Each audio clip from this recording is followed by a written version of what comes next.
3 बार ओम का उच्चारण करेंगे और फिर गायत्री महामंत्र का उच्चारण करेंगे। अपने गुरुजन, माता पिता और ईश्वर को प्रणाम करते हुए 3 बार ओम का उच्चारण करेंगे। ओम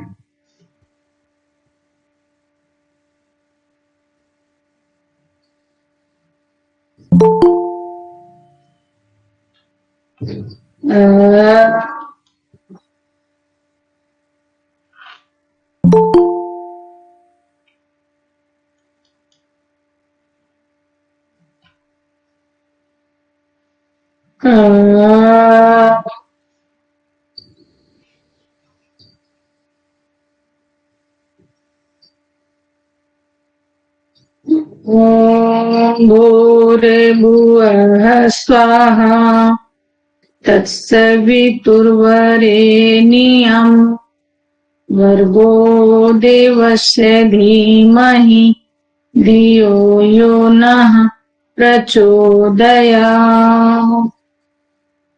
दोनों हाथों को रख करेंगे,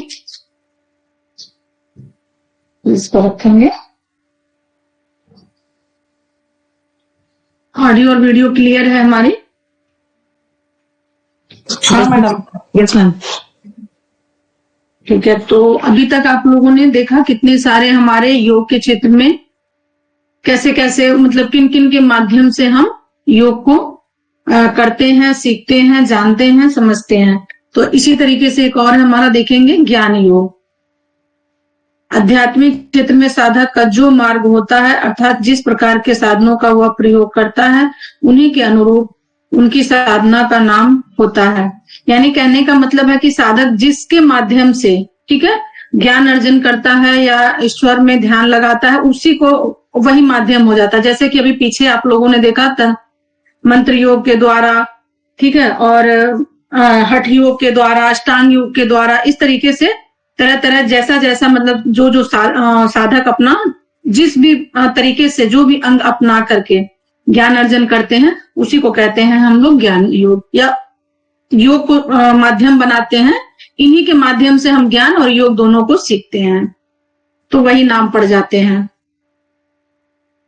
ज्ञान मार्ग के द्वारा सर्वज्ञ अवस्था की प्राप्ति के मार्ग को ज्ञान योग कहा जाता है। यानी सर्वज्ञ यानी पूर्ण ज्ञान, ठीक है, सर्वज्ञ मीन्स हो गया पूर्ण ज्ञान के जिनको हो जाता है, उन्हीं को ज्ञान योग कहा जाता है। वैसे तो उन सभी साधनों को जिनमें ज्ञान को माध्यम बनाकर लक्ष्य की प्राप्ति की जाती है, उन्हें ज्ञान योग कहा जाता है।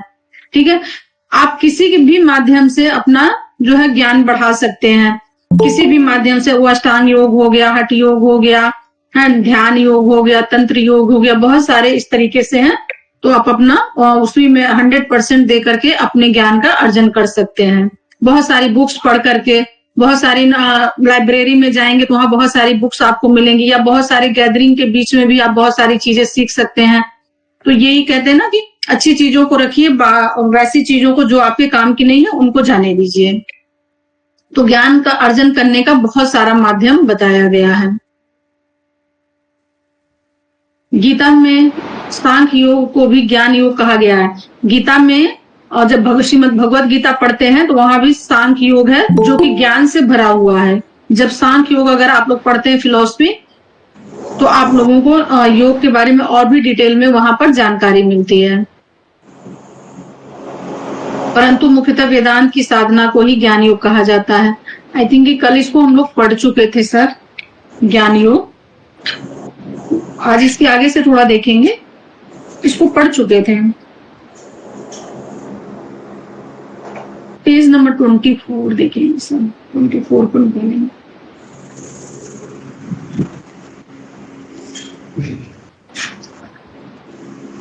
यहां से था सर, कर्मयोग, ठीक है, कर्मयोग से क्यों नहीं था, कर्मयोग देखेंगे फिर लास्ट में। हम लोग मनुष्य के अंदर कर्म करने की स्वाभाविक प्रवृत्ति है। गीता में कहा गया है, ना ही कशित क्षण माणी जातु तिस्य कर्म कृता कार्यता वश कर्म सर्वा प्रकृति जय गुणा। अर्थात इसका मतलब है कि कोई भी मनुष्य किसी भी काल में क्षण काल में क्षण मात्र भी कार्य किए बिना नहीं रह सकता। कहने का मतलब है कि देखिए हम लोग जैसे मॉर्निंग से उठते हैं तो कुछ ना कुछ हमारे पास 50 काम होते हैं, है ना। तो मनुष्य का जन्म ही इसलिए हुआ है कि अपने कर्म को करने के लिए। तो बहुत सारे काम होते हैं, बहुत सारा, ऐसा नहीं है कि आप मॉर्निंग से लेकर के सिर्फ भगवान का ध्यान कर सकते हैं या भोजन ही पका सकते हैं या पढ़ाई ही कर सकते हैं, ऐसा नहीं है। मतलब मनुष्य जन्म इसीलिए हुआ है कि तरह तरह के आपको अपने कार्य करना चाहिए, पर उसमें टाइम निकाल करके परमात्मा का भी स्मरण करना चाहिए और बाकी के जो हमारे काम है वो भी करने चाहिए।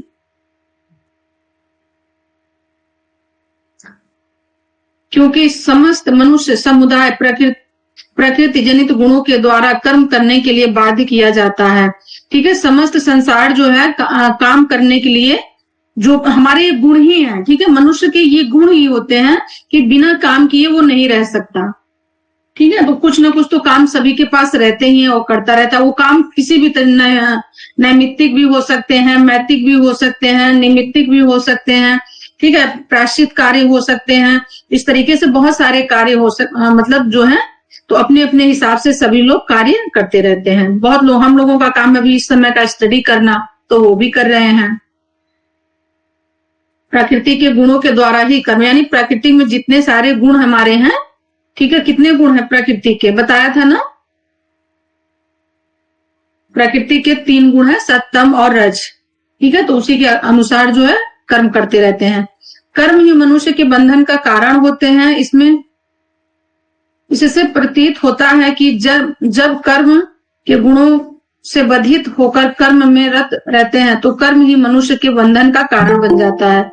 इट मीन्स, कहने का है कि देखिए एक माता होती है ना, तो जब वो बच्चे को मतलब जन्म देती है तो वो माता का कर्म ही बन जाता है कि उस बच्चे को कैसे पालन पोषण करके उसको कैसे बड़ा करना है, घर की बाकी की चीजों को कैसे व्यवस्थित करना है। तो इसलिए मनुष्य जो है कर्म बंधन में पड़ जाता है। ठीक है, जब वो एक फैमिली में आता है, वैवाहिक जीवन अपनाता है, जब तक वो ब्रह्मचर्य रहता है तब तक तो थोड़े से उनका दूसरा कर्म होता है, यानी पढ़ाई लिखाई से रिलेटेड या जॉब से रिलेटेड कि मुझे इस क्षेत्र में जाना है, वो सारी चिंताएं होती हैं।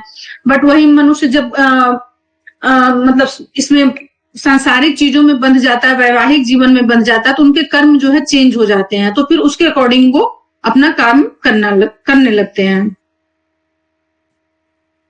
इससे प्रतीत होता है कि जब कर्म बंधन का कारण होते हैं, ठीक है, तो ये मतलब बंधन तो होता ही है, उसी प्रकार कर्म मुक्ति का कारण भी होते हैं। और फिर उसी प्रकार जिस तरीके से हम बंधन में पड़ते हैं, कर्मों के बंधन में पड़ते हैं, उसी प्रकार मुक्ति का भी कारण होता है। इसमें दो प्रश्न विचारणीय है। प्रथम, वे कौन से कर्म जो मुक्तिदायक होते हैं, और दूसरा, उन कर्मों को करने की विधि क्या है। इसके उत्तर में गीता में कहा गया है, एक मिनट, हाँ, तस्मात् छात्र प्रमाण कार्य व्यवस्थित ज्ञान तत्व शास्त्र विद्यानुक्त कर्म कर्तुमीय हारसित। इसका मतलब है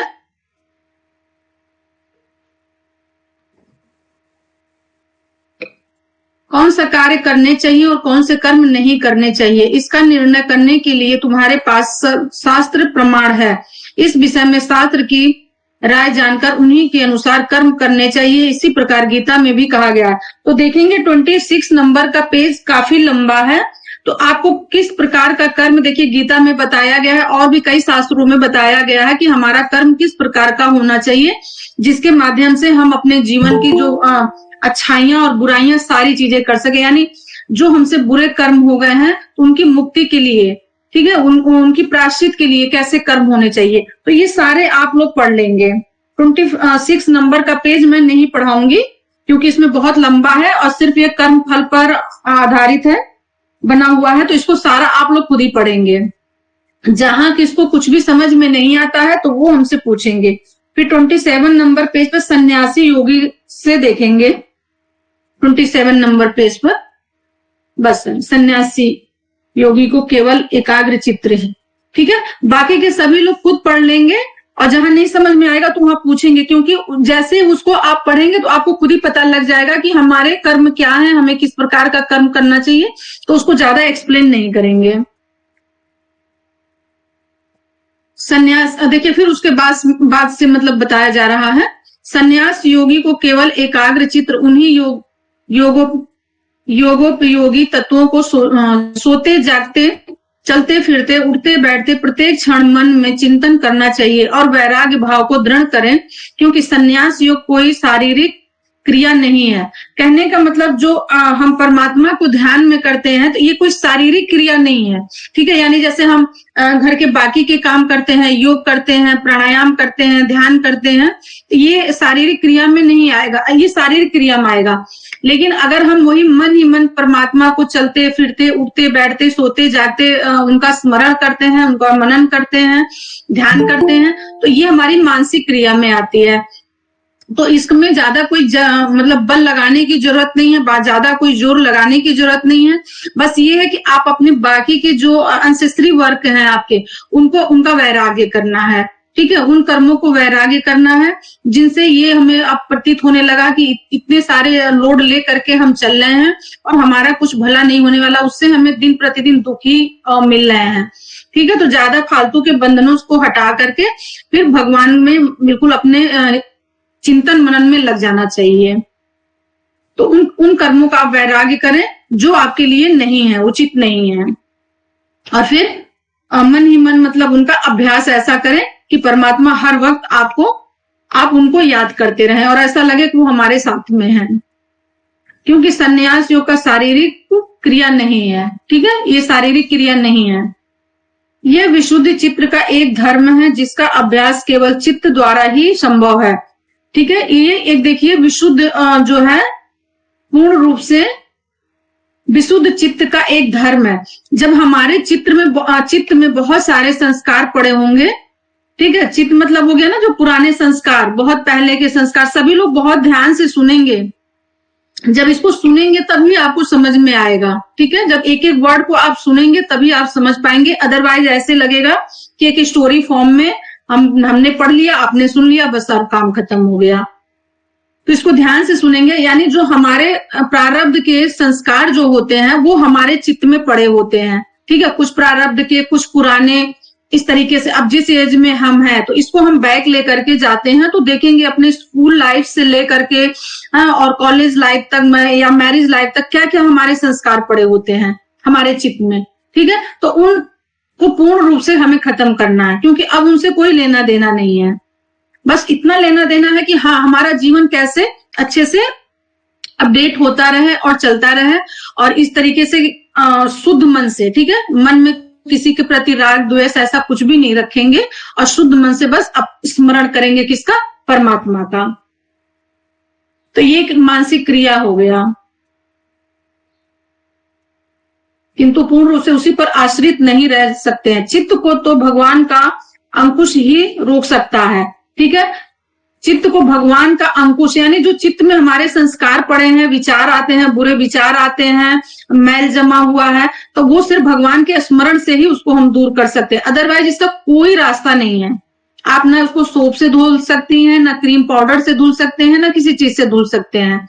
केवल ये भगवान के स्मरण से, परमात्मा के स्मरण से ही उन पुरानी चीजों को हम हटा सकते हैं, और वो भी जब हम बाकी चीजों का वैराग्य करेंगे और परमात्मा का स्मरण करने का अभ्यास करेंगे। संन्यास योग के उपयुक्त तत्वों का आचरण करते हुए, पर्याप्त सावधानियां रखते हुए भी यह सहसा सिद्ध नहीं होता कि इसके लिए कभी कभी अनेक जन्म और अनेक कल्प तक लग जाते हैं। भगवान श्री कृष्ण कहते हैं कि अनेक जन्मों में निरंतर साधना करते हुए योग सिद्ध होता है, किंतु यहाँ यह विश्वास अवश्य रखना चाहिए कि योग की दिशा में बढ़ाया हुआ एक कदम भी व्यर्थ नहीं जाता। तो यहाँ पे साफ लिखा हुआ है आपको, अगर जैसे कल भी हमने आप लोगों को बताया था कि जिस टाइम पर हम अभी योग शुरू किए हैं, ठीक है, तो इसी टाइम पर जितने लोग, जैसे हमने मतलब फॉर एग्जांपल ले लीजिए, जैसे हमने थोड़ा लेट में योग शुरू किया, हम बचपन से ही योग नहीं कर रहे हैं, हमारी मतलब ऐसा कह सकते हैं कि 20 से 25 साल या 30 साल 35 साल ऐसे हमारे निकल चुके होंगे। वहां से फिर हमने अपनी योग की जर्नी स्टार्ट की। हम बस इसको एज ए एग्जाम्पल लेंगे। तो वो अभी हमारी फिर जर्नी स्टार्ट हो गई, तो वहां पिछले जन्म में हमारा वहीं पर खत्म हो गया होगा, यानी किसी कारण से हमारा शरीर छूट गया होगा, हम अपने योग को पूर्ण रूप से उसको जी नहीं पाए होंगे, समझ नहीं पाए होंगे, इसीलिए फिर दोबारा जन्म हुआ है, ताकि वहां से अब आप उस जर्नी को स्टार्ट कीजिए। सपोज दैट मेरी एज 20 ईयर रही होगी और 20 ईयर्स में ही हमने योग थोड़ा बहुत जो भी सीखा होगा, किसी कारण से हमारा शरीर छूट गया होगा, कुछ भी हो गया होगा और उसको हम पूरा नहीं जी पाए, हमको योग करना ही था, योग में आना ही था। तो उसके बाद 20 ईयर्स के बाद जब हम इस जन्म में हमारा 20 ईयर्स कंप्लीट हो गया, फिर वहीं से वो जर्नी हमारी स्टार्ट हुई योग की। आ रही है मेरी बात सभी को समझ में? ठीक है, तो जब एक एक पॉइंट को सुनेंगे ना तो ये समझ में आएगा, अदरवाइज अगर एक स्टोरी फॉर्म में सुनेंगे तो ये समझ में नहीं आएगा आप लोगों को। तो योग, आप लोगों ने योग को नहीं चुना है, ठीक है, जितने भी लोग इस प्लेटफॉर्म पर हैं, योग डिप्लोमा करने आए हैं, किसी ने भी खुद से योग नहीं चुना है, ये हमारे पूर्व जन्म का कर्म ही है, जो योग हमें खुद ही चुन लिया, हमें खुद ही बुला लिया। अदरवाइज इस एज में हमें क्या ही जरूरत थी योग करने की, है ना? आधी तो उम्र ऐसे निकल गई, आधी और ऐसे निकल जाती। बट वही है कि जहां से हम छोड़ते हैं वहां से फिर हम इस जन्म में स्टार्ट करते हैं। तो ये सारा पूरा मूल वही है, ठीक है। अब इसको बार बार रिपीट हम नहीं करेंगे। फिर यहां से हम लोग देखते हैं ज्ञान, वैराग्य, संन्यास और ज्ञानी सन्यासी, संन्यास की उत्कृष्टता और मदनता के भेदों में सन्यासी के 6 भेद बताए गए हैं, ठीक है। तो ये 6 भेद देख लेते हैं, ये मुझे नहीं लग रहा कि थोड़ा आपको इतना जानना जरूरी है। अवधूता, तुर्यातीत,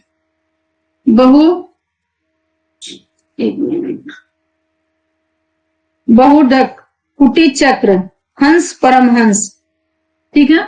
तो यहां से देख लेते हैं, यह भेद उत्तम या हीनता की दृष्टि से नहीं किया गया है, यह साधना का एक क्रम है। संन्यास निश्रेय की प्राप्ति यानी मोक्ष, निश्रेय मतलब मोक्ष की प्राप्ति है, किंतु जिन साधकों को देह का नाश इससे पूर्व हो जाता है उसकी कराता अवस्था उच्च मानी गई है। उस अपूर्ण योग से उत्तम कुल में अथवा किसी योगी के घर में पुत्र बनकर जन्म लेना अथवा स्वर्ग आदि लोकों की प्राप्ति होती है। संन्यास योग लौकिक एवं परलौकिक दोनों ही दृष्टि से महत्वपूर्ण उपयोगी माना गया। तो जो अभी लास्ट के पैराग्राफ में आपने देखा वही हमने आपको बताया कि पहले का हमारा जो है योग जहां से हमारा छूटा था, इस जन्म में सभी लोग, जितने भी लोग योग पढ़ रहे हैं, सुन रहे हैं मुझे, ठीक है, तो आपका वहीं से जर्नी फिर से स्टार्ट हुई है। आप लोग अभी के योगी नहीं हैं, आप लोग पहले के ही योगी हैं। आपका पहले जन्म में योग किया होगा, लेकिन किसी कारण से उसको कंप्लीट नहीं कर पाए होंगे, शरीर छूट जाने की वजह से फिर इस जन्म में ऐसे घर में जन्म हुआ, चाहे वो मेरा हो गया, आपका हो गया, जो लोग भी योग कर रहे हैं, योग के क्षेत्र में है, ठीक है, तो उनका ऐसे घर में जन्म हुआ है कि जहां से हमें योग स्टार्ट मतलब करने का परमिशन भी हो और वहां उनके प्रेमी भी हो, योग के प्रेमी भी हो कि हाँ आप योग करिए, हमें कोई टेंशन नहीं, हमें कोई प्रॉब्लम नहीं है। ये बात सभी लोगों को समझ में आ गई। देखिए लास्ट के पैराग्राफ में वही लिखा जो हमने पहले बताया। फिर यहाँ पर देखेंगे पेज नंबर 28 पर कुंडलिनी के बारे में बताया गया, तो इसको भी हम नहीं पढ़ाएंगे, इसको भी हम मार्किंग कर रखें क्योंकि हमने इसको सब पढ़ा है पूरा बैठ करके, और इसमें मुझे इतना समझ में आया कि आप लोग इसको खुद पढ़ेंगे, आप खुद समझेंगे। छोटे से शॉर्ट फॉर्म में बता देते हैं। कुंडलिनी जो हमारी है वो मूलाधार चक्र में 3 लपेटे मार करके बैठी है, और जब हमारा ईडा और पिंगला नाड़ी जागृत होता है, एक्टिव होता है, तब हमारी सुषुम्ना नाड़ी जो है वो एक्टिव हो जाती है। और जब ये सुषुम्ना नाड़ी हमारी एक्टिव होती है तो ये हमारे 60 चक्रों को भेदते हुए कहाँ आती है? हमारे सहस्रार में आती है, ठीक है, जहां पर भगवान शिव का वास होता है। और ये कुंडलिनी जो है कोई बहुत बड़ा कुछ वो नहीं है, एक इनका सर्पणी नाम दे रखा गया है, सर्प के आकार की होती है। अक्सर आप लोगों ने यूट्यूब वगैरह में देखा होगा कि ऐसे कोई ध्यान मुद्रा में बैठा है तो जब उनकी कुंडलिनी जागृत हो रही है तो वो ऐसे ऐसे बिल्कुल ऐसे सांप के आकार की जाते हुए दिखाया गया, तो वो यहाँ पर मिलते हैं। तो वो फ्रंट का दिखाया गया है, एक्चुअली वो हमारे स्पाइन में होती हैं। ठीक है, जितने भी हमारे चक्र हैं वो सारे हमारे स्पाइन में है, ना कि सामने है। सामने कुछ नहीं है, सामने हमारा जो है आज्ञा चक्र है। तो आज्ञा चक्र भी जो हमारा है, जो हमारे स्पाइन आई हुई है सीधे, वो उसी का ये पॉइंट है। ठीक है, जिसको हम पिट्यूटरी ग्लैंड कहते हैं, साइंस की लैंग्वेज में उसको पिट्यूटरी ग्लैंड कहते हैं इसको। तो यही हमारा आज्ञा चक्र है, थर्ड आई जिसको हम लोग बोलते हैं। तो इतनी बातें समझ में आ गई। और वो एक ऊर्जा है, कुंडलिनी जो है वो एक ऊर्जा है।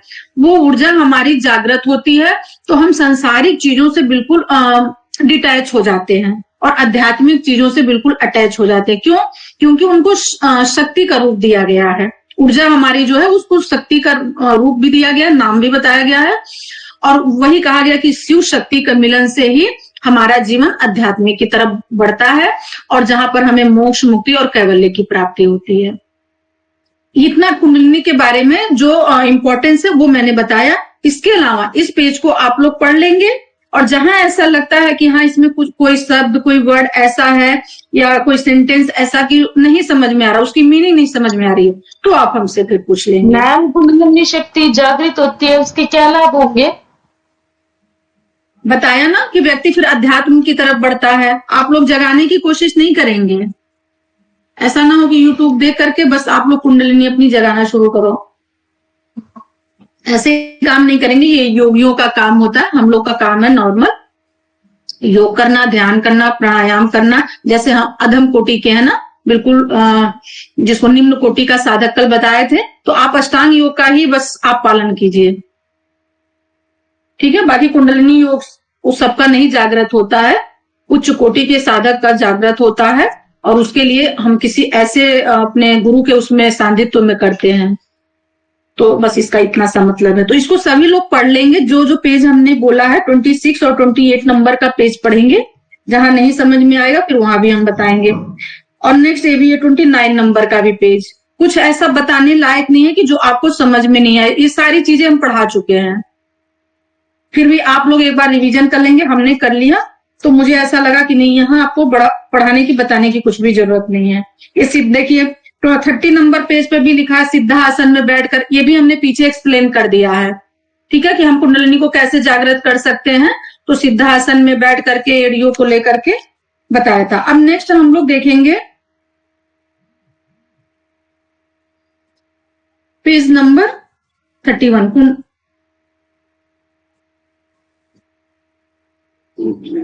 देखेंगे सर। भक्ति योग देखेंगे। किसी को कोई ऑब्जेक्शन तो नहीं है? जितना हमने बोला कि इतना पेज आप लोगों को पढ़ना है, जितनी चीजें मैंने आपको बताई पीछे, जितनी पढ़ाई, बस उसी से रिलेटेड है और वही फिर रिपीट होने हैं, तो फिर कोई मतलब नहीं है टाइम वेस्ट करने का। ठीक है, वैसे भी आप लोग पढ़ लेंगे और नहीं समझ में आएगा तो हम एक्स्ट्रा क्लास लेकर के आप लोगों का कंप्लीट कर देंगे। नेक्स्ट देखते हैं भक्ति योग। भक्ति योग की साधना भाव प्रधान साधना के लिए अधिक उपयुक्त है। भगवत प्राप्ति का यह सबसे सरल और स्वाभाविक मार्ग है। भक्ति की परिभाषा विभिन्न विद्वानों ने इस प्रकार से दिया है। ठीक है, स्वामी विवेकानंद के अनुसार सच्चे और निष्कपट भाव से ईश्वर की खोज करना ही भक्ति कहलाती है। तो इसका आप देख लेते हैं परिभाषाएं। विवेकानंद जी क्या बोलते हैं कि निस्वार्थ भाव से, ठीक है, यानी हमारे अंदर कोई स्वार्थ नहीं हो। और वैसे तो आजकल का टाइम ऐसा ही हो गया है कि भगवान के मंदिर में लोग जाते हैं तो पहले अपनी जितनी सारी प्रॉब्लम है पहले वही बताएंगे कि मेरी ये दूर करो, वो दूर करो, हमें ये बना दो, हमें वो बना दो। ठीक है, ऐसा भी नहीं होना चाहिए। कभी निस्वार्थ भाव से जाइए मंदिर, कुछ मत करिए, एक लोटा जल ले लीजिए और जाकर के जिसके शिवालय में कहीं भी चले जाइए वो चढ़ाइए और थोड़ी देर वहां बैठिए। कम से कम 11 मिनट मंदिर में बैठिए। 11 मिनट कोई बहुत ज्यादा नहीं होता है। और 11 मिनट बैठ करके केवल भगवान से मन ही मन इतना बोलिए कि प्रभु आप कैसे हैं। ठीक है, वो अपने आप आपको समझ जाएंगे कि आप किस भाव से आते हैं। जब देखिए एक चीज और हम अलग से बताते हैं, हमारे पड़ोसी हो गए, हम हो गए, कोई भी हो गया, जब हम किसी से बार बार कोई चीज मांगते हैं, है ना, चाहे पड़ोसी ही हो गया, आपने अक्सर देखा होगा कि पड़ोसी जो होते हैं जिनमें बहुत अच्छी मतलब आपस में रहती है, तो कोई चीनी मांगता है, कोई कुछ मांगता है, कोई दूध मांगता है। ये हंसने की बात नहीं, बिल्कुल जनरल बात बता रहे, सबके यहाँ होता है। ऐसा नहीं है कि ठीक है ये अब बड़े बड़े घरों के में भी होता है, ऐसा है कुछ भी नहीं है। अब मतलब थोड़ा मॉडल जमाना आ गया पढ़ने लिखने के हिसाब से, जिस तरीके से लोगों ने पढ़ाई कर लिया। हम गांव से बिलोंग रखते हैं, ठीक है, तो हमारे गांव में ऐसा होता था। ऐसा नहीं है कि हम आज यहाँ बैठे हैं तो हम अपनी पीछे की चीजें या अपना अर्थ को भूल जाएं, ठीक है, ऐसा नहीं होना चाहिए। ये तो वो लोग करते हैं ना कि जिनको ऐसा लगता है कि पहली बार कुछ देखा है या पहली बार पैसा आ गया तो नहीं, हम बिल्कुल इतने शान में है कि हम बोलेंगे नहीं।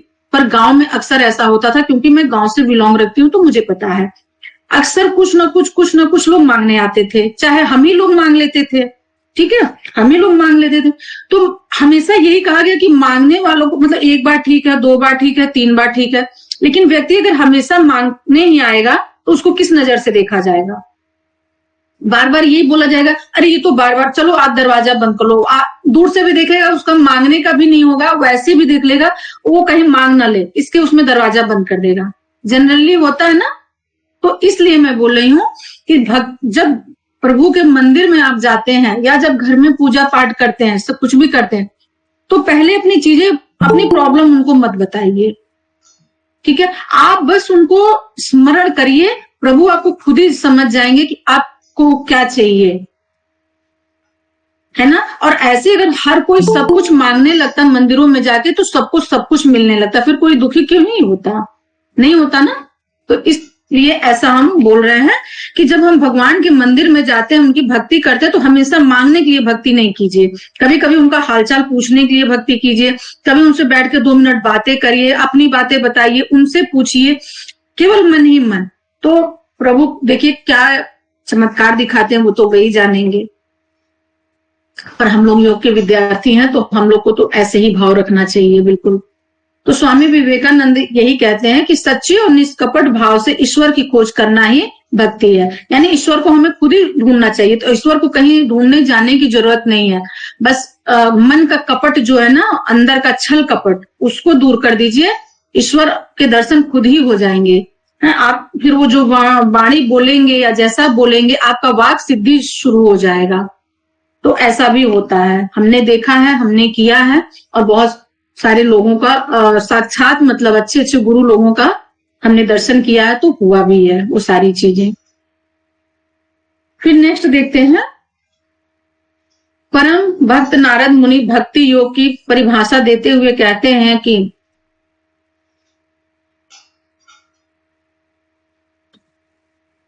सा तस्मीना परम प्रेमा रूपा, अर्थात भगवान के प्रति उत्कृष्ट प्रेम ही भक्ति है, ठीक है। तो नारद मुनि कहते हैं कि भगवान के प्रति प्रेम करना ही वही उत्कृष्ट मतलब सबसे अच्छी भक्ति है, उससे ज्यादा कुछ भी नहीं है। तो इसमें भी नारद भक्ति सूत्र में भी कहा गया कि प्रेम रूपा ऐसे कुछ कहा गया है। हाँ सर, मतलब मुझे याद नहीं आ रहा, सॉरी, मैं बताने तो चाहती थी कुछ अच्छा सा, बट जस्ट मैं भूल गई, मुझे याद नहीं आ रहा है, तो फिर कभी बता दूंगी। तो इस तरीके से मतलब भक्ति कीजिए, केवल भगवान को कहीं ढूंढिए मत, कहीं जाइए मत, अपनी बहुत सारी प्रॉब्लम भी मत बताइए, बस उनको सब कुछ समर्पित करके और अपने काम में लग जाइए, ठीक है। भगवान खुद ही आपको समझ जाएगा कि आप कितने सच्चे भाव से कर रहे हो, और वो भावना आपकी अच्छी होनी चाहिए। भगवान भाव के भूखे होते हैं, ऐसा नहीं कि इतने घी, इतने फ्रूट, इतने फल बस लेके जाओ तब भगवान आपका सुनेंगे। ऐसे अगर होने लगे तो फिर जो जितने भी बड़े लोग हैं वो भगवान को खरीद लें, है ना, वो भगवान को ही खरीद लेंगे। तो छोटे लोग तो बेचारे वैसे ही रह जाएंगे रोड पर ही, वो उनका जीना मरना सब वही हो जाएगा। तो ऐसा नहीं होना चाहिए, बस उनको भक्ति भाव से आप पूछते रहिए। सांडिल्य सूत्र में भी भक्ति की परिभाषा देते हुए कहा गया है,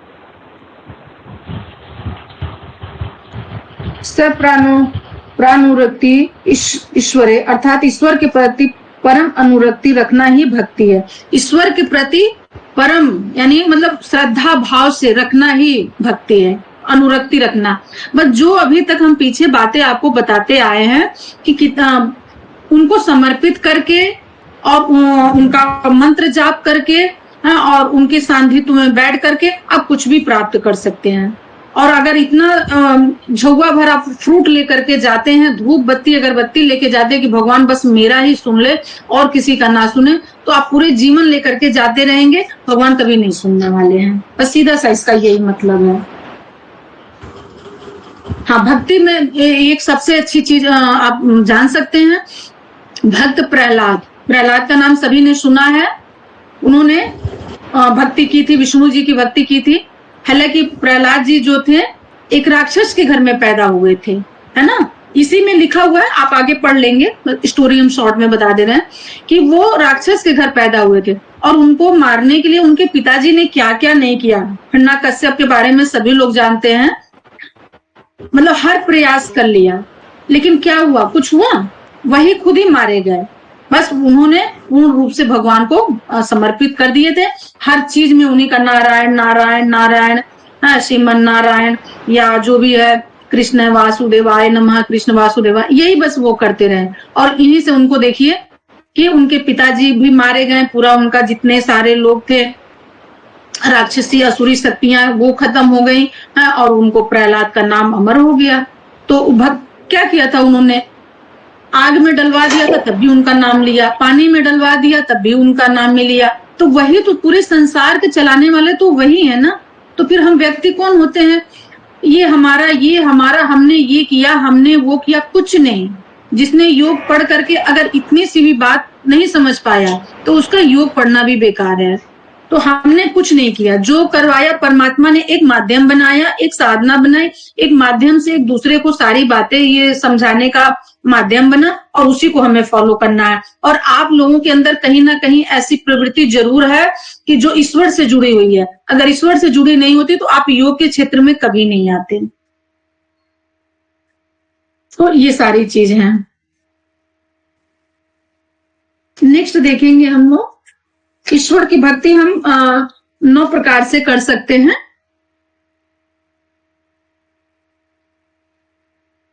आप वो पीडीएफ में देखेंगे।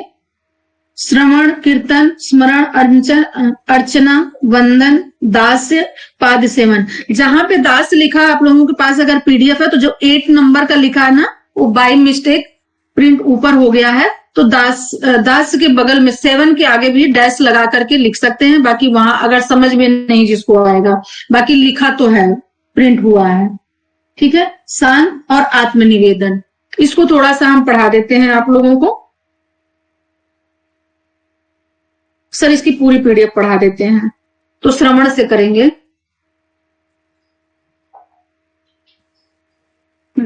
ठीक है। जो 9 प्रकार की भक्ति हमने बताई ईश्वर की करने की, तो इस तरीके से 9 प्रकार की दिया गया। श्रवण मतलब हो गया सुनना, ठीक है। कानों के द्वारा भगवान की महिमा, उनके मंगल चरित्र व उनके नाम की संकीर्तन आदि सुनना श्रवण कहलाता है। इसमें साधक अपने गुरु तथा संतों के द्वारा भगवान की चर्चा सुनता है। तो समझ में आ गया या कुछ और एक्सप्लेन करने की जरूरत है, ठीक है। अपने गुरु के द्वारा, या हम लोग भी ऐसे भी करते हैं, अगर रोज हम गुरु के पास नहीं जा सकते, सुबह मॉर्निंग में उठे, अपने दिनचर्या की जो भी मॉर्निंग की होती है उनको निवृत्त हो करके, और आजकल तो सारी चीजें अवेलेबल है यूट्यूब पर, बस सुबह सुबह भक्ति, कोई भी सॉन्ग लगा दीजिए भगवान का, वो भी एक प्रकार की भक्ति हो गई। उससे क्या होता है कि जब हम मॉर्निंग टाइम में सुनते हैं ना, तो वो पूरे दिन का हमारा एक रूटीन वो बन जाता है, यानी पॉजिटिव वे में आ जाता है, ठीक है। अभी देखिए आप कोई न्यूज ऐसा सुन लेते हैं मॉर्निंग में, इसीलिए हम मतलब जब से हम योग में आए, पहले तो मेरी भी आदत ऐसी थी, सुबह उठना न्यूज लगा देना। अब देश दुनिया में क्या मार हो रहा, क्या धाड़ हो रहा, क्या क्या हो रहा है, तो फिर वो पूरा दिन मन में वही चलता रहता था। लेकिन अब जब से ऐसा हो गया, योग के क्षेत्र में आ गए, तो उसको लगाते ही नहीं है। सुबह हनुमान चालीसा लगा लिया, गायत्री चालीसा लगा लिया, कुछ भी इस तरीके का लगा लिया, गायत्री मंत्र। तो अभी क्या है कि मन हमारा उसी तरफ रहता है। मॉर्निंग में जैसे सुनते हैं तो पूरा दिन हमारा पॉजिटिव रहता है। तो ऐसा आप लोग भी कर सकते हैं कि मॉर्निंग में लगा लीजिए और पूरे दिन उसको मॉर्निंग 1 घंटा सुन लीजिए, फिर पूरे दिन देखेंगे आप एनर्जेटिक भी रहेंगे और पॉजिटिव भी रहेंगे, और उसी बहाने भगवान को आपको याद करने का एक टाइम भी मिल जाएगा। अपने काम करते रहिए और सुनते रहिए। तो ये सारी चीजें हो गई। फिर कीर्तन देखेंगे।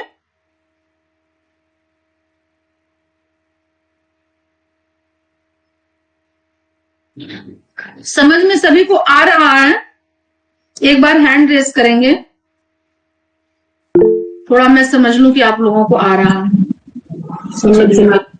सभी लोग पहले के साधक हैं, इसका मतलब अभी सभी को समझ में आ रहा है। नेक्स्ट देखेंगे कीर्तन।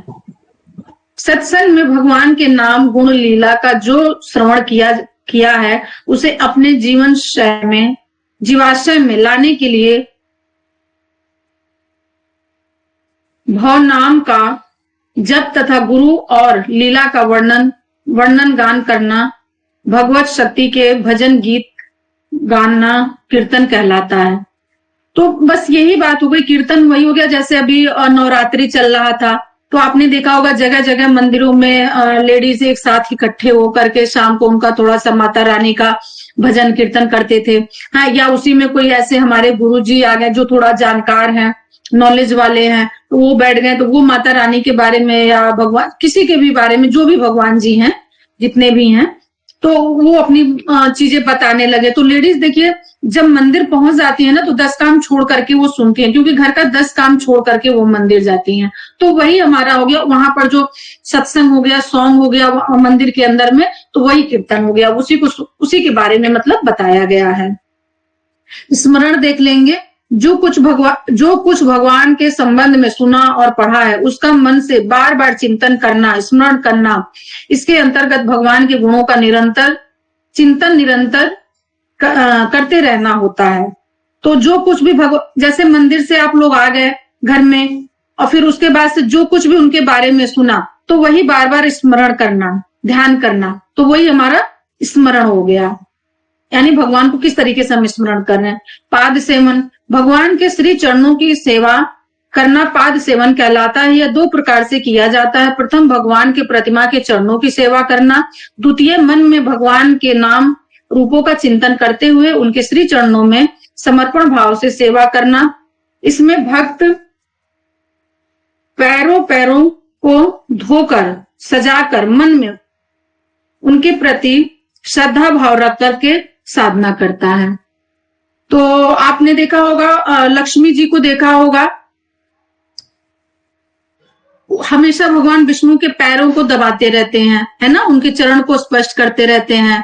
तो हम उस भाव में, वो भी एक तरह से सेवा है। माँ लक्ष्मी जी जो है भगवान विष्णु जी के हमेशा पैरों को पूजती रहती हैं, सेवा करती रहती हैं। तो वही हमारा हो गया पाद सेवन, यानी पैरों का सेवा करना। और आप स्मरण भी कर सकते हैं कि अपनी आंखें बंद करके और भगवान को ध्यान में रख करके उनके चरणों की आप ऐसे ध्यान कर सकते हैं कि हम उसको पूज रहे हैं और उसको धुलाई कर रहे हैं, धूप बत्ती कर रहे हैं, या पकड़ करके उसको ध्यान में कर रहे हैं। तो ये भी हमारा हो गया ये पाद सेवन।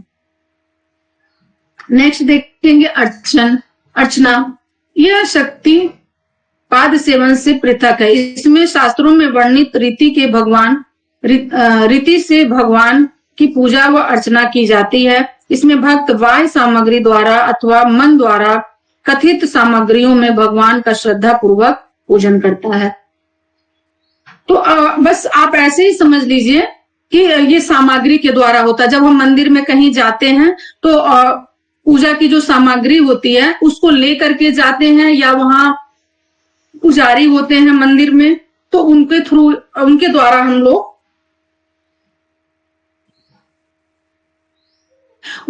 हम लोग पूजा करवाते हैं। ठीक है, तो बस ये वही हो गया कि वहां फिर पूजा अर्चना, तो वही सारी जो चीजें होती हैं हम सुनते रहते हैं। तो ये इस तरीके से हो गया। फिर वंदना देखेंगे, सर थोड़ा सा ऊपर करेंगे, बस। वंदना, अपने को असहाय मान करके सब कुछ परमात्मा पर छोड़ देने पर उन पूर्ण समर्पण करना ही वंदना है।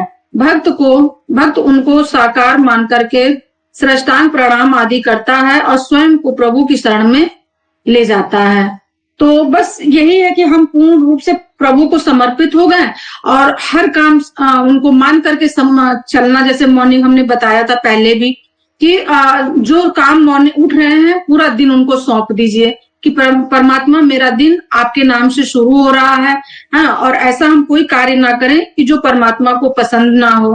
ठीक है, और अगर कभी इनके साथ करना भी पड़ जाए मजबूरी में, तो उनका नाम लीजिए कि हम गलत इंटेंशन से नहीं कर रहे हैं, ठीक है, हमारा इंटेंशन कोई गलत नहीं है, लेकिन अगर हो जाए तो परमात्मा आप देखना, इसको सही गलत आप करना। फिर रात को सोते टाइम क्षमा मांग लीजिए। ऐसा नहीं है कि मतलब आप दिन भर गुनाह करो और रात को क्षमा मांग लो, तो फिर ऐसा भी नहीं करना है। कहने का मतलब है कि अगर बाय मिस्टेक कुछ ऐसा हो जाता है जो हमारे विरुद्ध है, जिसके लिए हमारा अंतरात्मा गवाही नहीं दे रहा है, ऐसे कर्म अगर कभी हमें बहुत इमरजेंसी में करना पड़े, तो पहले भगवान को स्मरण कीजिए, उनको ध्यान कीजिए और फिर उसके बाद उस कार्य को कीजिए। तो वो सही गलत फिर वो खुद ही देख लेंगे, क्योंकि आप अंतरात्मा से गलत नहीं है और वो आपको मजबूरी में करना पड़ रहा है। एक बार उनको समर्पित कर लीजिए, एक बार उनको ध्यान कर लीजिए। तो बस इसका ये मतलब हो गया। फिर नेक्स्ट देखते हैं दास से, ठीक है। अपने समस्त कर्म भगवान को अर्पित करते हुए उन्हीं का दास होकर के रहना, दास से भक्ति कहलाती है। मन में ऐसा भाव रखना कि वे हमारे स्वामी हैं और हम उनके सेवक हैं, उन भावों के साथ कर्म करना दास भक्ति कहलाता है। हनुमान की भी भगवान राम के प्रति इसी प्रकार की भक्ति थी। तो अब इसमें एग्जाम्पल हमको देने की कोई जरूरत ही नहीं है, ऐसे ही आप लोग समझ लेंगे कि जो हनुमान जी हैं ये सबसे बड़े दास हैं प्रभु श्री रामचंद्र जी के, ठीक है। उन्हीं की भक्ति करते हैं, उन्हीं से इनको अष्ट सिद्धियां और क्या क्या मिली हैं। तो बस ये सबसे बड़े एग्जाम्पल हैं। नेक्स्ट देखते हैं साख्य भाव। अपने आराध्य देव के प्रति मित्रता का भाव रखकर उनकी भक्ति करना साख्य भक्ति कहलाती है। इस भक्ति में साधक भगवान में दृढ़ विश्वास रखता है, मन में ऐसा भाव रखता है कि भगवान जो कुछ करेंगे हमारे मंगल के लिए ही करेंगे। अर्जुन कि श्री कृष्ण की भक्ति इसी प्रकार की भक्ति थी। तो एग्जाम्पल यहाँ देखिए आपको मिल गया। अर्जुन मतलब 5 भाई थे और जब इनकी लड़ाई हो रही थी, महाभारत की लड़ाई में जब आपने देखा होगा, आप सबने देखा होगा, तो सिर्फ इन्होंने भगवान का साथ मांगा, जबकि उनके पास बहुत सारी सेनाएं, बहुत सारी चीजें थी कि जो मांग सकते थे अर्जुन, लेकिन अर्जुन ने सिर्फ भगवान का साथ मांगा। क्यों? क्योंकि भगवान ही नैया पार करने वाला है और जिसके साथ में भगवान है उसका कभी भी कुछ भी अहित नहीं हो सकता। तो इन सब चीजों से हमें सीख लेनी चाहिए कि जब भगवान उनकी हेल्प कर सकते हैं, मीरा जी की हेल्प कर सकते हैं, सूरदास जी की हेल्प कर सकते हैं, तो हमारी क्यों नहीं कर सकते हैं। बस हमारे पास वो भाव होना चाहिए, बुलाने का वो भाव होना चाहिए, पूजने का वो भाव होना चाहिए, स्मरण इस तरीके का होना चाहिए। तो देखेंगे कैसे नहीं आपके काम होंगे, सब काम होंगे। लेकिन सिर्फ काम की इच्छा से अगर उनको याद करते हैं कि भगवान मेरा ये काम कर दे, तब हम 5 किलो लड्डू चढ़ाएंगे, भगवान मेरा वो काम कर दे तो हम 1.25 किलो लड्डू चढ़ाएंगे, तो मे भी कि शायद काम में आप लोगों को लेट हो सकता है, रिजल्ट में लेट हो सकता है। एक और लास्ट बचा है, इसको भी देख लेते हैं। आत्मनिवेदन। अपना ज्ञान, अपनी बुद्धि, अपना संकल्प, मन तथा अपना कर्म, अपना सत्व सब कुछ परमात्मा को अर्पित करना अनेक साथ एक होने की भावना रखना अथवा कुछ भी न समझना आत्मनिवेदन कहलाता है, अर्थात रामानुज। तो रामानुज को सभी लोग जानते ही होंगे, ठीक है। इन्होंने अद्वैत की भावना रखी, यानी सब कुछ एक ही है, ठीक है। जो हम हैं वही आप हैं, जो आप हैं वही हम हैं। तो आत्मनिवेदन की भावना इस तरीके से की जो भावना रखता है, तो परमात्मा उनके साथ हमेशा होते हैं, हर पल होते हैं, हर क्षण होते हैं। और जैसा कि कल हम वेदांत दर्शन का ही बात किए थे, ब्रह्म की बात किए थे, तो पूरी सृष्टि ही ब्रह्म से बनी हुई है। अब इसमें कोई अपनी चीजें चलाने लगता है, और आप लोगों ने देखा भी होगा कि जहां जहां अन्याय हुई है, जहां जहां लोगों ने अपनी चीजें चलाई हैं, तो वहां विनाश जरूर हुआ है। आप रामायण उठा के देख सकते हैं, आप महाभारत उठा करके देख सकते हैं, और इस तरीके से जो आजकल का समय है, जैसे टेररिस्ट वगैरह की बात हम कर सकते हैं एग्जाम्पल के तौर पर। तो देखिए जो टेररिस्ट लोग होते हैं तो उनका क्या अंजाम होता है, ठीक है। आज तो वो गुनाह कर लेते हैं, आज बड़ी बड़ी चीजें कि हमने यहाँ कब्जा कर लिया या हमने लूटपाट मचा लिया या कुछ भी ऐसा, तो फिर एक टाइम उनका भी आता ही है कि उनका भी सर्वनाश होता ही है। तो हमें इस तरीके की भावना रखनी चाहिए कि परमात्मा हम जो कुछ कर रहे हैं हर पल परमात्मा देख रहा है, सुन रहा है, समझ रहा है। इसी भाव के साथ में हम अगर अपने आप को ढाल लेते हैं तो हमारा कल्याण निश्चित है। अदरवाइज हम भगवान बनने की कोशिश करें, अदरवाइज हम कोई बहुत उस तरीके की बनने की कोशिश करें कि हमारे जैसा कोई नहीं, तो उसके जैसा फिर हम जानते हैं कि बेवकूफ भी कोई नहीं, और सब कुछ वही है, वही जो करता है वही होता है। ठीक है, हम कुछ नहीं करते हैं। तो इसी के साथ में आज का क्लास हम खत्म करेंगे, और किसी की कोई क्वेरी हो तो वो पूछ सकता है।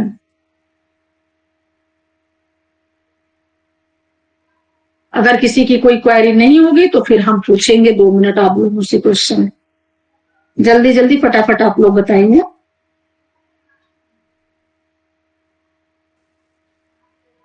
किसी का कोई क्वेरी नहीं, सभी को सब कुछ आ रहे हैं।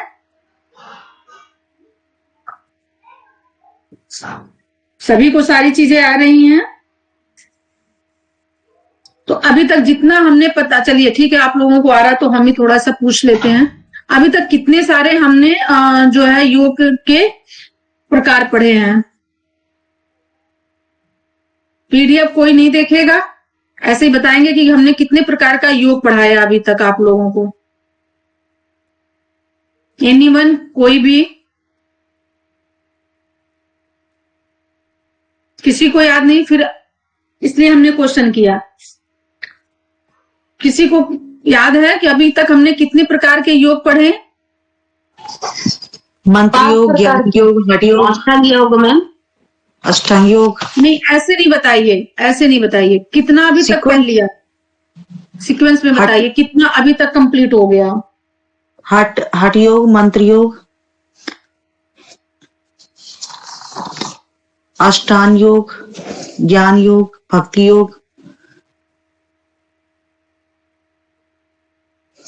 देखिए, कंप्लीट किसी को नहीं याद है। अभी तक हमने 7 प्रकार के योग पढ़ लिए। 1 वे आंसर, ये जो गिनाने की जरूरत नहीं। भक्ति योग, ज्ञान योग, मंत्र योग, 1 वे आंसर 7 प्रकार के, 8 प्रकार के थे, 7 प्रकार के हम लोगों ने पढ़ लिए। ठीक है, अब इसमें बताएंगे आप लोग। चलिए, कुंडली तो हमने पढ़ाया नहीं, बस एक शॉर्ट फॉर्म में ही बताया है। हठ योग का बता दीजिए आप लोगों ने। हठ योग में हम राजयोग की प्राप्ति कैसे कर सकते हैं? हठ योग के माध्यम से राजयोग की प्राप्ति कैसे हो सकती है?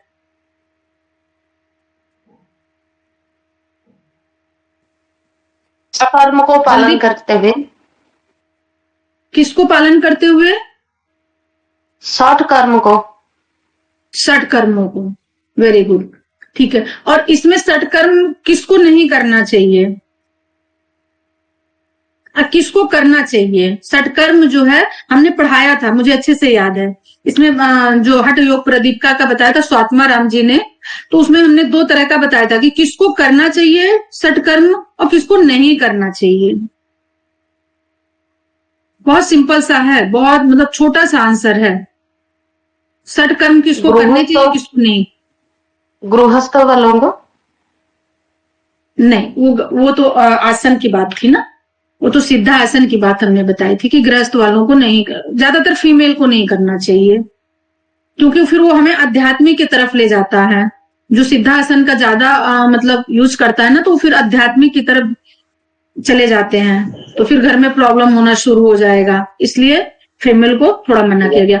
सीधा सा है। मैम आत्मा राम सूरी। हाँ जी, बताएंगे संजीव जी। मैम जी, यदि पेट में अल्सर हो, हाई बीपी हो, हृदय रोगी हो, उन्हें नहीं करना चाहिए। नहीं, 1 वे आंसर ये है कि जिनका कफ बढ़ा हो, स्वामी स्वात्माराम सूरी के द्वारा जिनका कफ बढ़ा हो उनको करना चाहिए, बाकी लोगों के लिए नहीं करना चाहिए। हमने 2 तरह का क्वेश्चन पूछा ना कि किसको करना है, किसको नहीं करना है। स्वात्माराम सूरी के अकॉर्डिंग, स्वात्माराम सूरी के अकॉर्डिंग पूछा था। ठीक है, तो उसमें 1 वे आंसर यही है कि जिनका कफ बढ़ा हो उनको करना चाहिए और बाकियों को नहीं करना चाहिए। लेकिन यही चीज अगर हम घृण संहिता के अकॉर्डिंग पूछते हैं तो उसमें सबको करना चाहिए। तो हमने एक ही का नाम लिया ना, स्वात्माराम जी का नाम लिया, तो वहां पर ये क्वेश्चन आ जाता है। और अगर हम घृण संहिता के अकॉर्डिंग पूछते तो आप कह सकते थे कि सभी लोग कर सकते हैं। और जो किसी मैम ने बोला ना कि हमें वो गृहस्थ वाला नहीं करना चाहिए, तो वो आसन है, सिद्धा आसन है, उसको नहीं करना चाहिए। वो आसन हो गया, ये षटकर्म हो गया। क्लियर हो गया? तो अगर आप लोग पीडीएफ पढ़ेंगे तो ये चीजें क्लियर होंगी, अदरवाइज ये नहीं होंगी, क्योंकि आपको देखने में ऐसा लग रहा है ये छोटा है, पर ये छोटा नहीं, इसके वर्ड जो है थोड़े से टफ हैं। और जब अगर ध्यान से सुना होगा आप लोगों ने तो बहुत सारी चीजें आपकी क्लियर भी हुई होंगी, क्योंकि ये इसी टाइप का है, तो इसको ऐसे ही एज इट इज इसको पढ़ाना है। ठीक है, अब इसी के साथ में अब हम लोग करेंगे शांति पाठ। कोई करवाएगा शांति पाठ या मैं ही करवाऊं? मैं कहा हूं मैम? बिल्कुल करवाइए सर, संजू जी। पूरा शांति पाठ करा दूं? हाँ जी हेलो। बिल्कुल करवाइए सर। सभी को पहले कमर गर्दन सीधी करवाएंगे, उसके बाद कमर गर्दन सीधी, आंखें कोमलता से बंद। शांति पाठ। ओम ज्यो शांति अंतरिक्षवम शांति पृथ्वी शांति राप शांति ओषधय शांति वनस्पतय शांति विश्वे देव शांति ब्रह्म शांति सर्वगम शांति। ओम शांति शांति शांति। दोनों हाथों को आपस में रगड़ें, गर्म होने पर पूरी तेज पे तेज डाल।